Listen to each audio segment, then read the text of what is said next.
झूठ तो नहीं बोल रहे हैं। आपको दिखा देते हैं, रखा हुआ है यहाँ।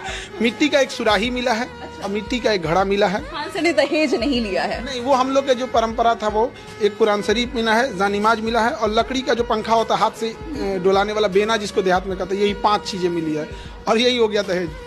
आप ऐसे उदास होके क्यों कह रहे कि यही था दहेज? नहीं, हमको चाहिए ही नहीं था यहाँ पे। इनफैक्ट ना, जब हुआ तो हम बताते हैं कि कुछ जैसे ना उनके घर के कुछ पिताजी के या माताजी के खरीदे हुए कपड़े थे, तो हम कहे कि यहाँ से जब घर चलेंगे लोग तो आपके यहाँ का हमको कुछ भी नहीं चाहिए यहाँ पर।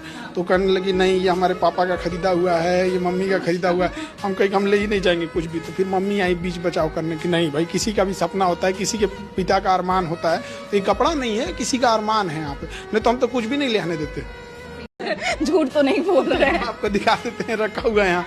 मिट्टी का एक सुराही मिला है और मिट्टी का एक घड़ा मिला है। खान से ने दहेज नहीं लिया है। नहीं, वो हम लोग के जो परंपरा था, वो एक कुरान शरीफ मिला है, जानिमाज मिला है और लकड़ी का जो पंखा होता है हाथ से डोलाने वाला बेना, जिसको देहात में कहते हैं, यही 5 चीजें मिली है और यही हो गया दहेज।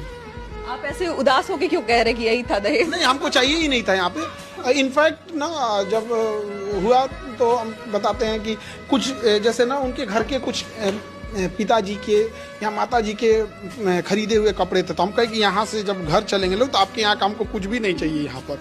तो कहने लगी नहीं, ये हमारे पापा का खरीदा हुआ है, ये मम्मी का खरीदा हुआ है। हम कहे कि हम ले ही नहीं जाएंगे कुछ भी। तो फिर मम्मी आई बीच बचाव करने की, नहीं भाई, किसी का भी सपना होता है, किसी के पिता का अरमान होता है, तो ये कपड़ा नहीं है, किसी का अरमान है यहाँ पे। नहीं तो हम तो कुछ भी नहीं लेने देते।